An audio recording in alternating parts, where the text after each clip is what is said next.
Би Төв аймгийн өндөр ширээ цомын ширээ төвчл оршин дарга юм гэж юм байна. Тэгээд манай оршин 2009 онд одоо 72 гишүүнтэй байгуулагдчихсан. Одоо 248 гишүүнтэй хангалттай түүхий дэлгэлийн оршин үйл ажиллагаа явуулж байгаа. За үйл ажиллагаагаа бид нар сүүлийн жилүүдэд дотоодын үйлдвэрүүдтэй гэлтгүй хамтаа ажиллагаа өрнүүлээд өнөөдөр үйлдвэрийн одоо тавьсан шаардлагын хангалтын тулд гэлтгүй ажил зохион байгуулсан. Бид нар одоо түүхий дэлгэл дээр үйлдвэрүүдийн тавьсан шаардлагыг хангахын тулд стандарт гэж байгаа. Энэ стандартыг хангахын тулд бид нар мэргэжлийн байгууллагуудаар үнэлгээ хийлгдэг байна. Тэр үнэлгээний үндсэн дээр одоо доктортой ноос нодор эрсдлээс тохирлын гэрчлэгээ.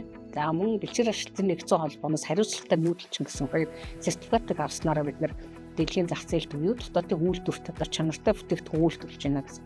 Энийг ямар шаардлага хангасан нөхцөлд авах юм бэ гэвэл бид нар бэлчээртэй зүү зохистой бэлчээрээ зүү зохистой ашиглах.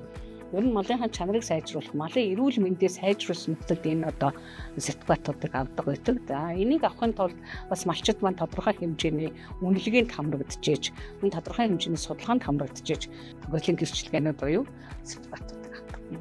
За бид нар ийм хариуцлагатай нүүдэлчин буюу энэ тохирлын гэрчлэгээнүүдийг авснараа бид нар малчидад бас илүү боломжууд их нээлттэй болдог. Энэ нь юу гэхээр зэрэг одоо хөнгөлөлтөй ногоон зээл одоо банкнаас гарч байгаа ногоон зээлүүдийг авахд бас нэлээдгүй дөхөн энд одоо банкнаас тавьчих шаардлагын нэг үзүүлэлт нь болж гарч ирдэг.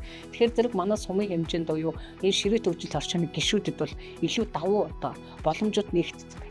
Тэр утгаараа бид нар энэ ногоон зээлэнд хамрагдах, малынхаа чанарыг сайжруулахад энэ одоо хөрөнгө оруулалт бас нэлээдгүй биднэрт айгүй дөхөн амжиргааны төвшин дээшлэхэд мөн орлогын их үүсвэр сайжруулахад нэлээд одоо ихэд гарч байгаа.